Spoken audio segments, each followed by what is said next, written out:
Guarantee দিচ্ছি এমন স্বাদের নাস্তা আগে কখনো খাননি। শুনতে পাচ্ছেন এই মরমরে শব্দটা?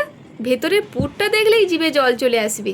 এই নতুন নাস্তাটি কেন এত স্বাদের, ভিডিওটি একদম শেষ পর্যন্ত দেখুন, কারণ মাঝখানেই আমি ফাঁস করব সেই স্বাদের গোপন মশলা, যা এই রান্নার স্বাদকে অপূর্ব করে তুলেছে। তাহলে চলুন ঝটপট দেখে নিই।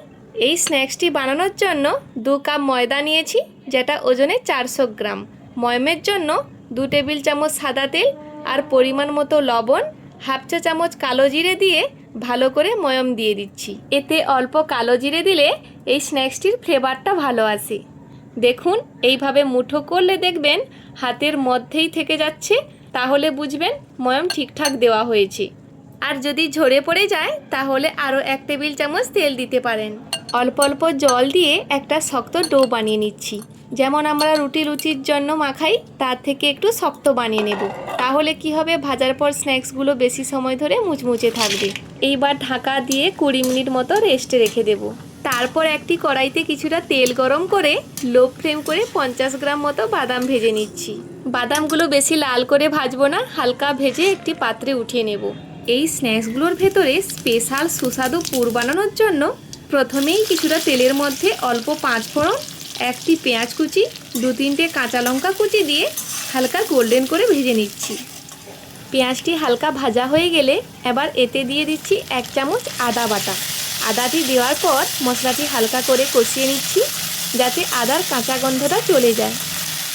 সব কিছু ভালো মতো কষিয়ে নেওয়ার পর গ্রেট করে রাখা 300 গ্রাম বিট ও 300 গ্রাম গাজর দিয়ে এর মধ্যে পরিমাণ মতো লবণ, 1 চা চামচ হলুদ ছড়িয়ে গাজর আর বিটগুলো ভালো করে মশলার সাথে মেশাবো, যতক্ষণ না পর্যন্ত গাজর আর বিটগুলোর জল শুকিয়ে মজে আসছে।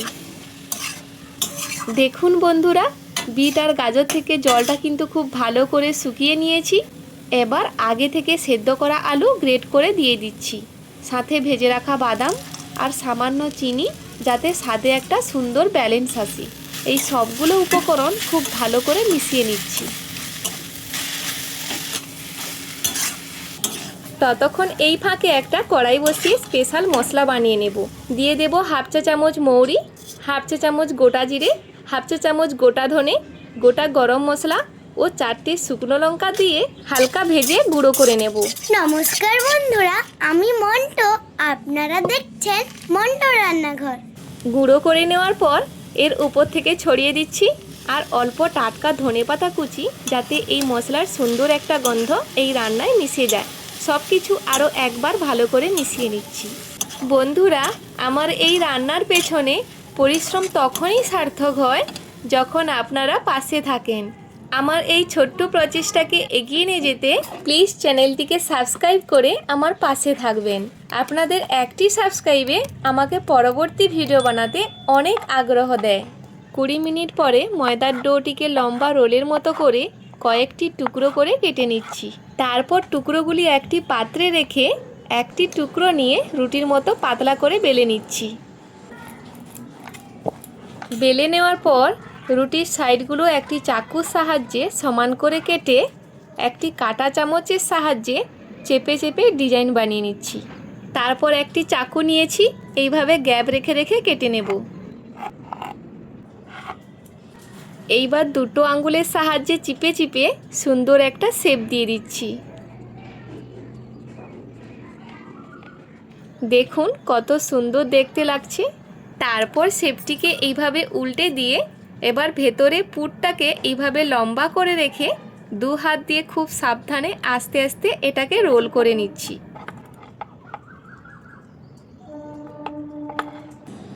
দেখুন ঠিক এইভাবে ভাঁজটা করে নিয়েছি, যাতে ডিজাইনটা উপরের দিকে সুন্দরভাবে বোঝা যায়।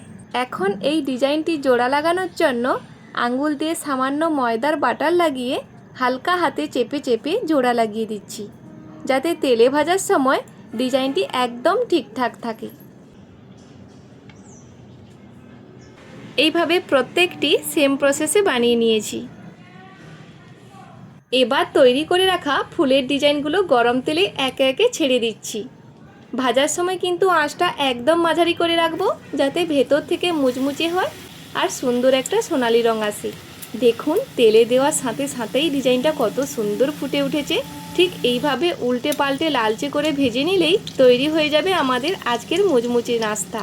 আর এর টেস্ট, বিশ্বাস করুন, এর স্বাদটা যে এত সুন্দর হয়েছে সেটা আমি বলে বোঝাতে পারবো না। শুধু বাইরের থেকে মুচমুচে নয়, কামড় দিলেই মুখে যেন স্বাদের একটা আলাদা অনুভূতি।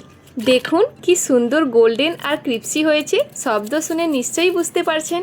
আপনারা বাড়িতে নিশ্চয়ই ট্রাই করবেন আর কমেন্টে জানাবেন কেমন লাগলো। আমি আসছি আবার পরের ভিডিও নিয়ে। ভালো থাকুন, সুস্থ থাকুন।